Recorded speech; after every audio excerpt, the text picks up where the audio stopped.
క్రైస్తవులు చాలా మంది నామకార్థమైన బోధకులు పరిశుద్ధాత్మ కోసం కనిపెట్టకుండా, పరిశుద్ధాత్మ కోసం ప్రార్థన చేయకుండా, పరిశుద్ధాత్మతో నింపబడకుండా, తమకు అవగాహనతో, తమకున్న జ్ఞానముతో, తమకు తెలిసిన సమాచారంతో లోకంలోకి వెళ్ళిపోయే ప్రయత్నం చేస్తున్నారు. నీకు అవగాహన ఆత్మ రక్షించదు, నీ మాట ఆత్మ రక్షించదు, నీ ప్రకటన ఆత్మ రక్షించదు. దేవుని ఆత్మకు నొప్పింపు చేయకపోతే, దేవుని ఆత్మ ఒకరిని సమ్మతి కలిగించకపోతే, దేవుని ఆత్మ ఒకరిని పశ్చాత్తాపం నడిపించకపోతే నువ్వేం చేస్తావు?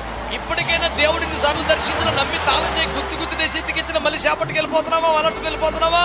ఒట్టి మీద గుడ్డ శైలి ఒకటి మాగిపోయావా? రాత్రి చెప్పడం మళ్ళీ ప్రయోజనం ఆయేడు పెడుతున్నావా?